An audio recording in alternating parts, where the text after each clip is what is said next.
सुंदरकांड में रचित लंका दहन की चौपाइयों और दोहों का अर्थ आज हम समझेंगे।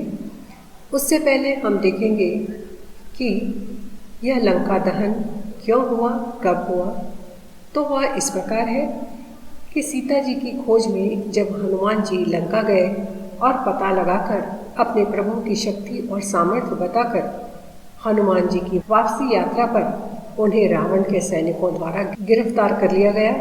जब उन्हें रावण की अदालत में पेश किया गया तो रावण हनुमान की पूंछ को आग लगा देने का आदेश देते हैं।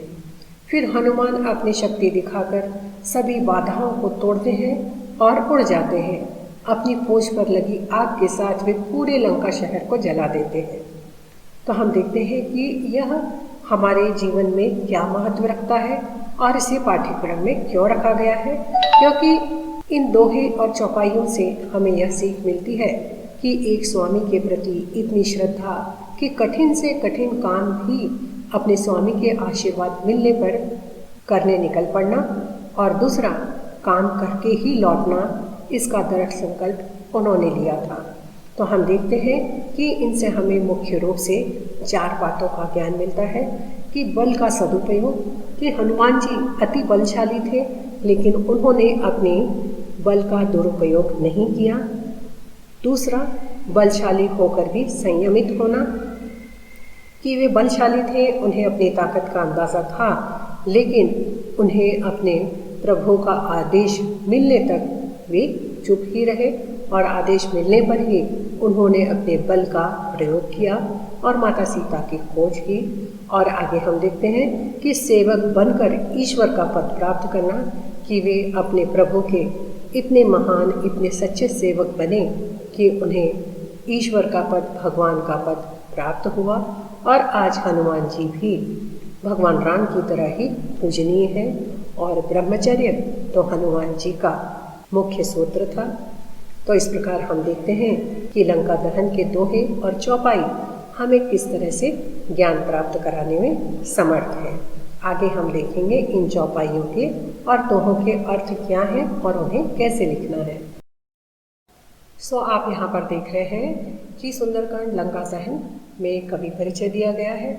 उसके बाद हम एक एक दोहे और चौपाइयों की व्याख्या करेंगे। लेकिन जब आप इसका उत्तर लिखेंगे तो इस बात का आपको ध्यान रखना है कि यहाँ प्रसंग, संदर्भ और विशेषता सभी पदों के लिए समान होगी, जो आप यहाँ स्क्रीन पर देख रहे हैं, जिसे हम बार बार नहीं बताएंगे और यही फॉर्मेट आपको फॉलो करना है उत्तर लिखने के लिए। अब हम देखते हैं कि पहला पद क्या है।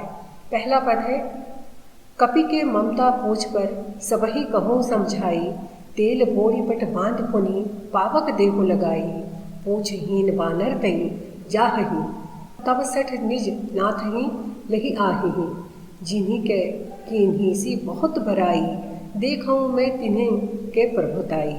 तो आप यहाँ देख रहे हैं संकेत किस प्रकार लिखा है। अब हम इसका भावार्थ देखते हैं कि रावण कहते हैं कि मैं सबको समझा कर कहता हूँ कि बंदर की ममता पूंछ पर होती है, उसे अपने पूंछ से सबसे अधिक प्रेम होता है और तेल में कपड़ा डुबोकर उसे इसकी पूंछ पर बांधकर फिर आग लगा दो। जब बिना पूंछ का यह बंदर वहाँ अपने स्वामी के पास जाएगा तब यह मूर्ख अपने मालिक को साथ लेकर यहाँ आएगा। जिनकी इस बंदर ने बहुत बड़ाई की है, मैं भी तो जरा देखूं कि उसके प्रभु की कितनी सामर्थ्य है और कितनी शक्ति है। इस प्रकार वह रावण अभिमानी था, जिसके कारण उसने इस शक्तिशाली वानर को केवल वानर ही समझा और उसे सजा देकर वह उसके प्रभु को अपनी शक्ति और सामर्थ्य का परिचय देना चाहता है। अब हम दूसरा पद देखते हैं, वह इस प्रकार है, वचन सुनत कपि मन मुस्काना, भई सहाय सारद मैं जाना, जातु धान सुनि रावण वचना, लागे रचे मोर सोई रचना। कि इसका अर्थ है कि यह वचन, रावण के वचन सुनते ही हनुमान जी मन ही मन मुस्कुराए और वे मन ही मन अपने आप से ही बोले, अच्छा तो यह बुद्धि जो आई है रावण को, बुद्धि जो रावण को आई है वह माता सरस्वती का ही आशीर्वाद है। इसे ऐसी बुद्धि देने में माता सरस्वती ने सहायता की है।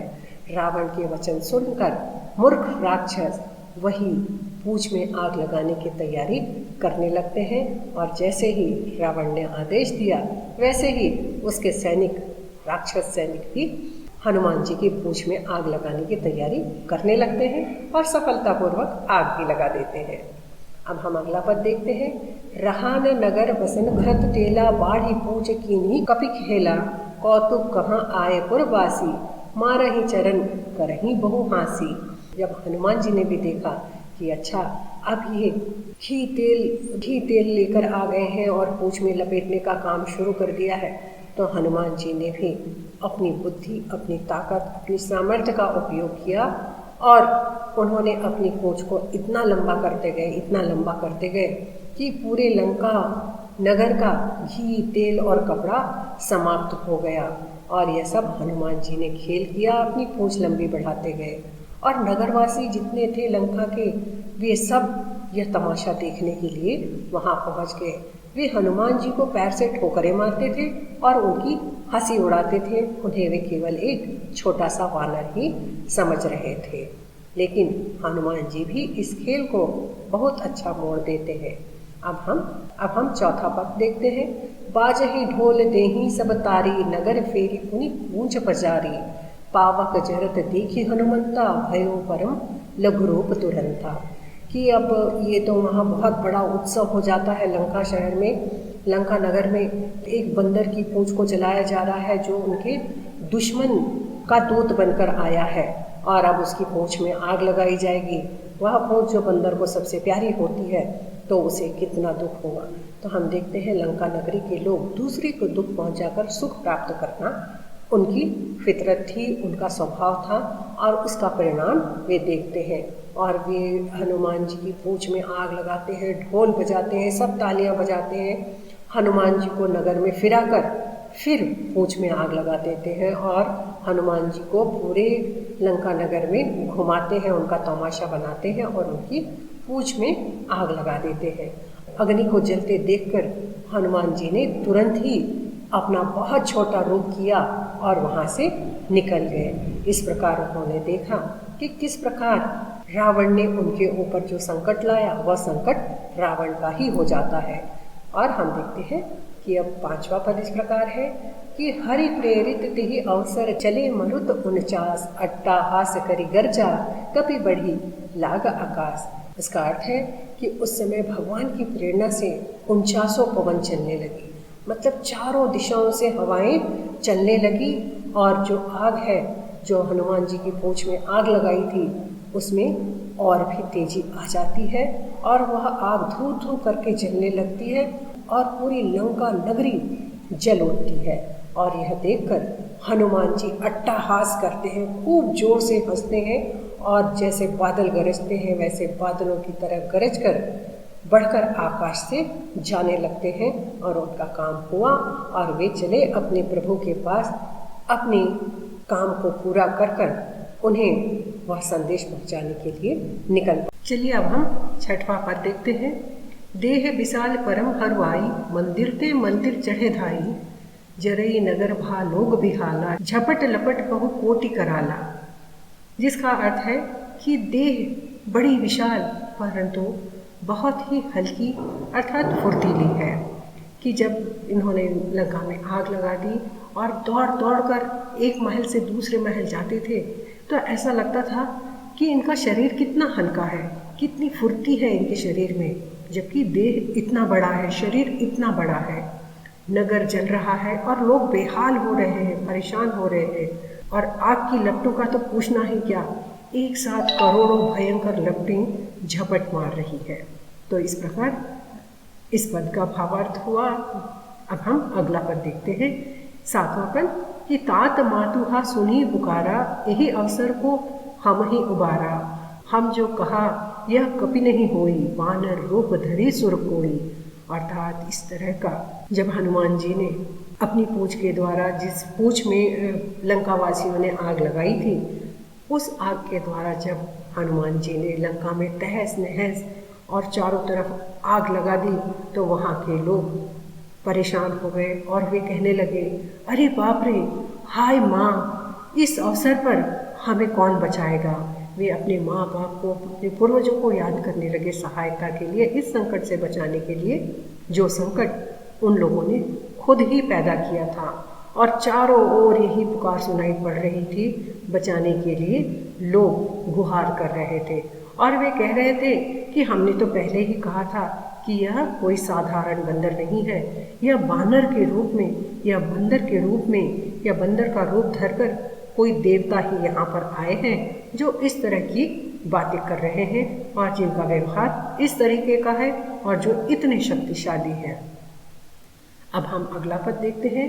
साधु अवम क्या कर फलु ऐसा, जरई नगर अनाथ कर जैसा, जारा नगरो निमिष एक माही, एक विभीषण कर ग्रह नाही। जिसका अर्थ इस प्रकार है कि साधु के अपमान का फल यही है कि नगर अनाथ के नगर की तरह जल रहा है, कि जब एक साधु का अपमान करते हैं तो उसका परिणाम सबको भुगतना पड़ता है, वो पूरे नगर को भुगतना पड़ता है।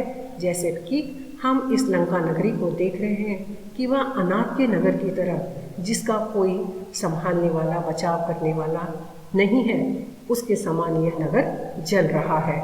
हनुमान जी ने एक ही क्षण में लंका नगरी को जला डाला, लेकिन एक आश्चर्य की बात है कि केवल विभीषण का घर नहीं जलाया। ऐसे कैसे हो सकता है कि जब पूरी नगरी जल रही है तो उसमें एक घर बिना जले बच जाए। अब हम अगला पद देखते हैं।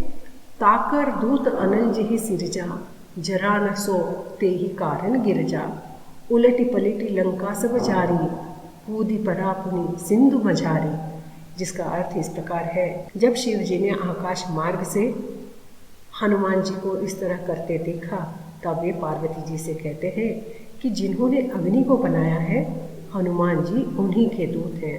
अर्थात अग्नि को बनाने वाले भगवान का दूत हनुमान जी है और इसी कारण वे अग्नि में नहीं जल रहे।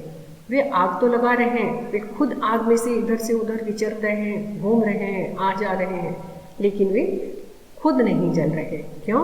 क्योंकि हनुमान जी को उन्होंने बनाया है, जिन्होंने आग को बनाया है। इस तरह वे आगे बोलते हैं कि हनुमान जी ने उलट पलट कर सब तरह से एक ओर से दूसरी तरफ, एक छोर से दूसरे छोर तक पूरी लंका को जला दी और लंका का दहन करके हनुमान जी स्वयं समुद्र में कूद पड़े। तो इस प्रकार हम देखते हैं छात्रों कि आपको लंका दहन के सभी पदों और चौपाइयों का अर्थ बहुत अच्छी तरह से समझ में आ गया होगा। अब हम अगली पाठ्य सामग्री की ओर आगे बढ़ते हैं कि आपको प्रश्न पत्र में पहला प्रश्न आता है। निम्नलिखित प्रश्नों के उत्तर एक शब्द या वाक्यांश में लिखिए। जिसके लिए यहाँ पर इस कविता पर आधारित कुछ प्रश्न मैंने तैयार किए हैं और जिनके उत्तर भी लिखे हैं, और यह प्रश्न उत्तर आपको सारांश लिखने में भी सहायता करेंगे और ससंदर्भ व्याख्या करने में भी सहायता करेंगे। और यहाँ आपको इन प्रश्नों के उत्तर एक शब्द में ही लिखने होते हैं, इस बात का आपको ध्यान रखना है। और इसके बाद हम अगले चरण में पहुँचते हैं। दूसरा प्रश्न आता है, ससंदर्भ व्याख्या कीजिए। आपको पूरी किताब में से 3 प्रश्न दिए जाएंगे, जिनमें से आपको ससंदर्भ व्याख्या करनी होती है। तो यहाँ आप वीडियो के पहले भाग का सहारा ले सकते हैं। और चौथा प्रश्न आता है, टिप्पणी लिखिए। निम्नलिखित में से किसी एक पर टिप्पणी लिखिए। तो आपको 2 शीर्षक दिए जाएंगे, उसमें से एक पर टिप्पणी लिखना होगा। तो आप देख रहे हैं टिप्पणी लिखने का फॉर्मेट, आप देख रहे हैं कि जो भी आपको 2 शीर्षक दिए जाते हैं टिप्पणी लिखने के लिए, सबसे पहले जो भी प्रश्न आप टिप्पणी लिख रहे हैं उसका शीर्षक लिखिए। उसके बाद उस शीर्षक का परिचय लिखेंगे कि यह हमारी पाठ्य पुस्तक का नाम लिखिए। उसके बाद कविता और कवि का नाम लिखिए और एक संक्षिप्त रूप से उस शीर्षक के विषय में कविता के आधार पर आपको टिप्पणी तैयार करना है, जो 5 अंक के लिए एक प्रश्न होगा, जिसे आप यहाँ पर देखते हैं। इस प्रकार छात्रों, यह पाठ्य सामग्री पूरी होती है। मुझे आशा है आपको यह जरूर उपयोगी होगी।